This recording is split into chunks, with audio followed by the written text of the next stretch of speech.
ವಿದ್ಯಾರ್ಥಿಗಳು ಇದನ್ನು ಸರಿಯಾಗಿ ತಿಳ್ಕೊಂಡು ಲೆಕ್ಕ ಮಾಡಬೇಕು, ಹಚ್ಕೊಳಿಕ್ ಬರ್ಬೇಕು. ಮೊದಲು ನಿಮಗೆ ಇದನ್ನು ಹೆಂಗೆ ಹಚ್ಕೊಂಡು ಉತ್ತರ ಬರ್ತದ ಅದನ್ನು ಮೊದಲು ತಿಳ್ಕೊಬೇಕು.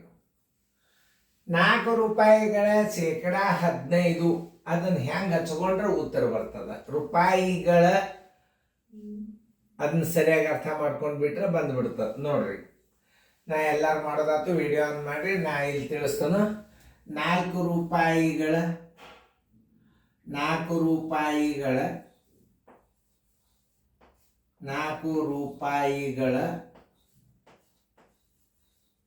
ಶೇಕಡ 15 ಇದನ್ನ ಹೆಂಗೆ ಬರ್ಕೋಬೇಕು ನೀವು ಅಂದ್ರೆ ಉತ್ತರ ಬರ್ತದೆ. ನೋಡ್ರಿ, 4 ಗುಂಡ್ಲೆ 15 ಶೇಕಡ. ಇದನ್ನ ಹೆಂಗೆ ಹಚ್ಕೋಬೇಕು? 4 ಗುಂಡ್ಲೆ 15 ಸರ್ವಾಸ್ ಬಾಗಿಲೆ. ಇದು ಶೇಕಡವನ್ನು ತಳಗಿಡ್ರಿ. ನೋಡ್ರಿ, ಈ ಪದ್ಧತಿ ಮೊದಲು ನೀವು ತಿಳ್ಕೊಬೇಕು. ರೂಪಾಯಿಗಳ ಶೇಕಡ 15 4 ಗುಂಡ್ಲೆ 15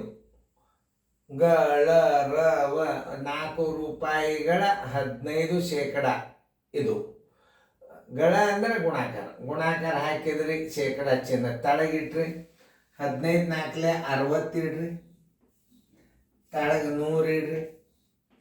2 ದಶಮಾಂಶ ಸ್ಥಾನ ಕೊಟ್ಟು ಬಿಡ್ರಿ. 0.60 ದಶಮಾಂಶ ಹಾಕಿರಿ ಅಂದ್ರೆ ಇದಕ್ಕೆ ರೂ ಅಂತ ಬರಿಬಹುದು. 2 ಸ್ಥಾನದಂದ್ರೆ ರೂ ಬರೀ. 0.60 ಇರಬೇಕು. 1 ಎಲ್ಲಿ ಅದನ್ನು ನೋಡ್ರಿ, 0.60 ರೂ ಅದನ್ನು ನೋಡ್ರಿ.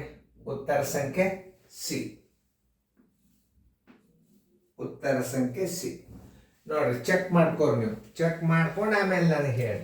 ಕರೆಕ್ಟಾಗಿ ಬಂದು ನೋಡೋದು ಬಿಡೋದು. ಆಮೇಲೆ ತಪ್ಪಿತ್ತು ಅಂದ್ರೂ ನೋಡ್ರಿ, ಉತ್ತರ ಸಂಖ್ಯೆ ಸಿ. ಚಂದಾಗಿ ಕೇಳ್ದ ಬಿಡಿಸ್ಕೋರಿ.